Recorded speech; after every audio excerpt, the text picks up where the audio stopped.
Hey guys, welcome to another review. Today I'm going to be reviewing the newest episode of Fear the Walking Dead, Season 2, Episode 4, Blood in the Streets. Now to be honest guys, this show is really sucking. This episode, though it did have a lot more content than the usual episode, I felt like it was probably worse than the previous episode. Like, to me, I did not get much enjoyment out of this episode at all. I'm going to rank it extremely low, and I can understand if some of you did enjoy it more than previous episodes, but to me this was a step backward from where they've been progressing, and that's saying a lot because the show sucked. Okay, so my ranking of this episode from 1 to 10 is going to be 3. I'm giving it a 3 because though it did move along the plot a little, I felt like a lot of it was unnecessary and a lot of just filler, and they kind of destroy the character Strand in this. I mean, if you check previous episodes, Strand was a jerk. In this one, he's a real wimp, and then we see his backstory, and his backstory sucks. So Strand's no longer my favorite character, so I guess favorite, now I don't even really have a liked character. I guess Nick is the best character now, and Nick is not a very good character, but hopefully he gets better. I don't know, this show's just, it's really the pits. Okay, so let's just jump into some of my general opinions here. So Nick's part of the story was probably the most interesting. You see him get up on the beach, he gets the walker, covers himself in the blood, goes walking around. I didn't like that we didn't know what's going on there. I felt like if we did know, this would have been a bit more interesting, because the whole time watching what he's doing, it's like, okay, what's going on? I could get into this if I knew what was going on. And that took away from my enjoyment of the episode when I'm watching him. It took like half the episode to realize what he's doing. I figured Strand probably sent him out for some reason or something like that. But not really having an idea of what his mission is kind of took away from it. And I feel like they really missed out, like having him walk around in the city and stuff. He could have run into a lot more walkers. Instead, I feel like we saw 2 walkers this entire episode. For a show that's called Fear the Walking Dead, we don't really fear the Walking Dead in this show very much. I mean, in the previous episodes, like last episode, there was a Walking Dead element where they had walkers threatening them. One before that, not so much. One before that, not so much. This show's got a real lack of the Walking Dead part, of Fear the Walking Dead. Okay, so other than that, we see worst part of the episode is Chris and what's Salazar's daughter talking. I don't remember her name. Ophelia. Their discussion is just extremely boring to me. I did not enjoy this part, and it was a waste of time. It was like 3 minutes of my time just thrown down the toilet, and 3 minutes isn't much to most people, but to me, I enjoy my life. I just want to hold on to every single second, and watching this show is like ripping apart my life. It's a waste of my time, I feel. It's just, of all the shows that I've watched, this has got to be the worst. And I don't know why I'm sticking with it. I think I'm just sticking with it so that I can review it for you guys. Because seriously, this show doesn't really have anything for me. The Walking Dead element is not in it. There's no zombies, which is what I first got into The Walking Dead for. There's no great characters. The stories aren't good. Basically, I'm just watching this for you guys to watch my reviews, so whatever. Anyway, then the people who came on board, one was pregnant, they tricked the characters and caused all that problem. The whole time I'm just thinking like, this is all predictable. I see all this coming. And then stupid Salazar took the clip out of Strand's gun, so Strand can't help and kill these people, but I get the feeling like Strand was just going to take the gun and leave as well, not just like take the gun and go kill the people who are taking over the boat. Strand is just, in this episode, he's a big coward. In the previous one, seemed like he was just a jerk, but now that I've seen his true colors and that he's a coward, it kind of makes me wonder if everything that he's been doing has just been out of cowardice and not quite out of smarts and wittiness. Like, I'd figured that him not wanting to pick up people, that was just because he knows that people in this place will be problems and he'll have to deal with it. But he doesn't really seem to like confrontations at all. It's like, if there's a problem, he jumps in a boat and gets the hell out of there.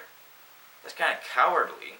And then he gets shot up, and he's the whole time in this episode he's just stranded out on that boat. Strand is stranded, and he's like, I don't know. He seems very weak, and he's just, what am I gonna do? Phone to drop. He's pathetic. This entire episode, he just gets worse and worse. Then you see his backstory, and his backstory sucks. You just see, well, first off, he's in a bar with a dude, and from the very second I see it, I'm like, oh, jeez, he's gay. So, do I have a problem with him being gay? Yes. Is it, am I a bigot for it? No. I prefer when the characters that I like are similar to me. They have similar beliefs to the types that I have. It's like if a character that I like turns out to be an atheist, I don't like him so much anymore. To add on the fact that he's gay, he's a wimp, he's a jerk, Strand has just become like a crap character. It's like they had a really awesome character and they wanted you to like other characters, so they're like, we're going to have to make Strand more and more unlikable so that you will start liking Nick or Travis. Take one of these. Chris? No. It just makes it so that you can't really like any of these characters and you realize you're wasting your time. Okay, so the backstory of him just basically has him and his boyfriend hanging out the whole time. That's really unnecessary. You just see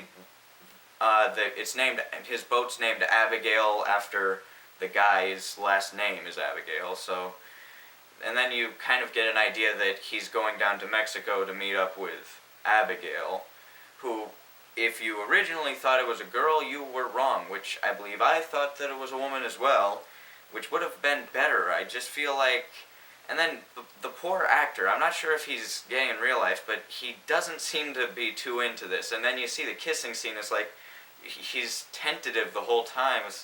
It felt awkward, it was written awkward, and I can just imagine being the actor. He doesn't seem queer, but he's gonna have to pretend to be into this, so it didn't feel natural.